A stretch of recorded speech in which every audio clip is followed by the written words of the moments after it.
Good morning students. 11वीं वाले बच्चे, सिद्धि हिंदी विद्यालय के इस ऑनलाइन क्लासेस में आपका हार्दिक स्वागत है। अब बच्चों यहाँ पे बीच में हमें आगे के वीडियो में हमने देखा था कि रजनी जो होती है वो पेरेंट्स मीटिंग करवाती है। हॉल में बहुत सारे ऐसे पेरेंट्स आए हुए हैं, बहुत सारे लोग अपने मंतव्य प्रस्तुत करते हैं और रजनी भी अपना मंतव्य देती है। इतना ही नहीं, यहाँ पे रजनी जो है वो भाषण भी देती है। उसमें वो कहती है कि जो अन्याय जो हो रहे हैं बच्चों के साथ, उसके बारे में उसने पर्दाफाश किया है। तो यहाँ पे काफ़ी सारे पेरेंट्स ऐसे भी हैं जिन्होंने ये भी बताया कि बच्चा अगर पढ़ने में कमज़ोर है, अगर उसके माता पिता पढ़े लिखे ना हो तो भी वो बच्चों को ट्यूशन करवा सकते हैं। तो ऐसी भी बातें यहाँ पे रजनी ने बताई। इसके साथ कुछ एक यहाँ पे टीचर्सों की भी समस्या को लेकर रजनी ने यहाँ पे बात की। अब रजनी के जो पति है वो कुछ ना कुछ अपने मन में सोचते रहते हैं रजनी के बारे में। यहाँ पे जो होता है, रजनी का भाषण सुनकर सब लोग मतलब तालियां बजाते हैं, खुश होते हैं। यहाँ तक बच्चों हमने आगे वाले वीडियो में देखा था। अभी इस नेक्स्ट वाले वीडियो में हम देखते हैं। इस वाले वीडियो में रजनी का फ्लैट, सवेरे का समय, कमरे में पति अखबार पढ़ रहे हैं। पहला दृश्य पलटते ही रजनी की तस्वीर दिखाई देती है। जल्दी जल्दी पढ़ता है, फिर एकदम चिल्लाता है, पति, अरे रजनी रजनी सुनो तो, बोर्ड ने तुम लोगों का प्रस्ताव जो का त्यों स्वीकार कर लिया। रजनी भीतर से दौड़ती हुई आती है, अखबार छीनकर जल्दी जल्दी पढ़ती है, चेहरे पर संतोष और प्रसन्नता और गर्व का भाव। ये दृश्य है, रजनी का पति घर में बैठा हुआ है, अखबार पढ़ रहा है, उसका दृश्य है यहाँ पे। रजनी, तो मान लिया गया हमारा प्रस्ताव, बिल्कुल जैसा का तैसा, और बन गया यह नियम। खुशी के मारे अखबार को ही छाती से चिपका लेती है। मैं तो कहती हूँ कि अगर डटकर मुकाबला किया जाए तो कौन सा ऐसा अन्याय है जिसकी धांधलियाँ न बिखेरी जा सकती। पति मुग्ध भाव से उसे देखते हुए, I am proud of you Rajni, really really I am very proud of you. Rajni इतराते हुए, हाँ, 2 महीने तक लगातार मेरी धज्जियाँ बिखेरने के बाद दोनों हंसते हैं। लीला बहन, कांति भाई और अमित का प्रवेश। लीला बहन, उस दिन तुम्हारी जो रसमलाई रह गई वो आज खाओ। कांति भाई, और सबके हिस्से की तुम ही खाओ। अमित दौड़कर अपने हाथों से उसे रसमलाई खिलाने जाता है, पर रजनी उसे अमित के मुंह में ही डाल देती है। सब हंसते हैं। हंसी के साथ ही धीरे धीरे दृश्य समाप्त हो जाता है। बच्चों यहाँ पे हमारा ये पाठ खत्म होता है ऐसा कि जो नया दृश्य होता है उसमें रजनी के घर का पूरा दृश्य दिखाया जाता है। रजनी के पति अखबार पढ़ रहे होते हैं। अखबार के पहले पन्ने पर ही रजनी का पूरा इंटरव्यू छपा था और बोर्ड वालों ने रजनी की बात को स्वीकार कर लिया। ये न्यूज़ में आता है और जो उसके रजनी के पति है वो रजनी को बताते हैं। रजनी इतनी खुश हो जाती है और न्यूज़पेपर पढ़ने लगती है। फिर कहती है कि मैंने 2 महीने इतनी मतलब यहाँ पे मेहनत की।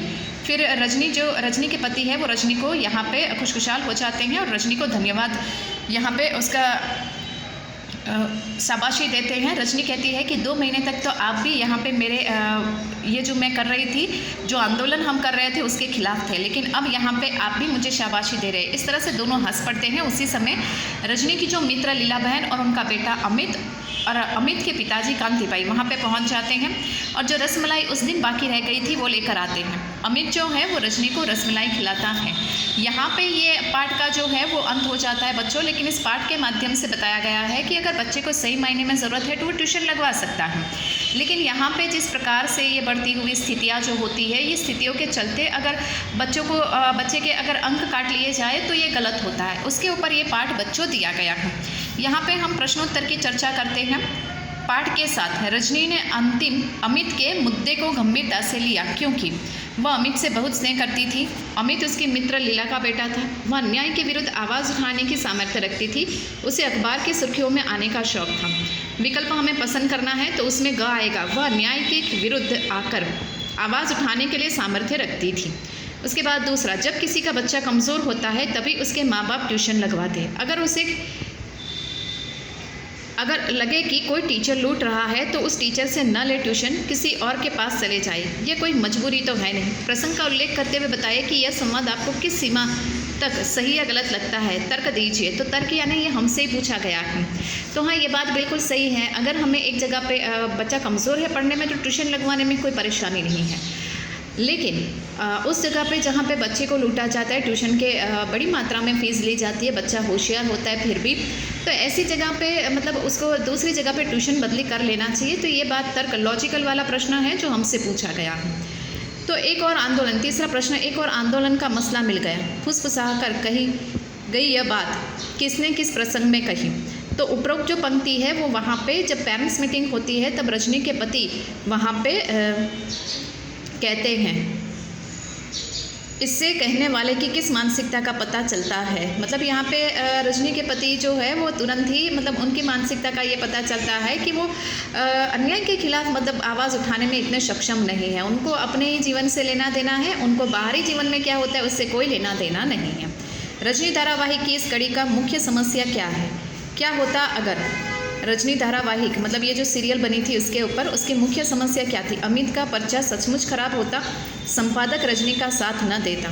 मतलब यहाँ पे मुख्य समस्या क्या होती। अमित का पर्चा सचमुच खराब होता। अगर अमित ने जो लिखा हुआ पेपर था वो सच में उसका खराब होता तो यहाँ पे ये नौबत ही नहीं आती। लेकिन अमित को पता है कि उसने पेपर पूरा ठीक किया फिर भी उसके अंक कम आए, तभी ये समस्या बढ़ी। संपादक रजनी का साथ ना देता। अगर संपादक रजनी का साथ ना देता तो रजनी यहाँ तक नहीं पहुँच पाती और बोर्ड के लोग भी रजनी की बातों को नहीं मानते। पहले में अमित का पर्चा सचमुच खराब होता तो रजनी को मतलब शर्मिंदा होना पड़ता। अगर उसने पेपर ठीक से नहीं लिखा होता, सप्लीमेंट्री खुल जाती तो रजनी को यहाँ तक जाना ही नहीं पड़ता। एजुकेशन डिपार्टमेंट में भी नहीं जाना पड़ता, अखबार वालों के पास भी नहीं जाना पड़ता और पेरेंट्स मीटिंग भी नहीं करनी पड़ती और ये समस्या ही नहीं उद्भवित। तो बच्चों यहाँ पे पाठ के आसपास वाले प्रश्न हमें नहीं करने हैं और यहाँ पे जो पाठ के साथ वाले प्रश्न हैं वो यहाँ पे हमने उसकी चर्चा कर ली है। आपको अपनी कॉपी में फ़िलहाल नहीं लिखने हैं, आपको अपनी कॉपी में नहीं लिखना है। अब यहाँ पे जितने भी लेसन हैं हमारे जो अभी की जो सेकंड परीक्षा आएगी उस तक यहाँ पर सीमित है। बाकी के जो हमारे पाठ है ये परीक्षा ख़त्म होने के बाद हम शुरू करेंगे और पेपर पैटर्न जो है वो नेक्स्ट वाले वीडियो जब आएगा उसमें मैं आपको पेपर पैटर्न बता दूंगी और फिर हम व्याकरण की शुरुआत करते हैं। तब तक के लिए यहाँ पे रुकते हैं। Thank you.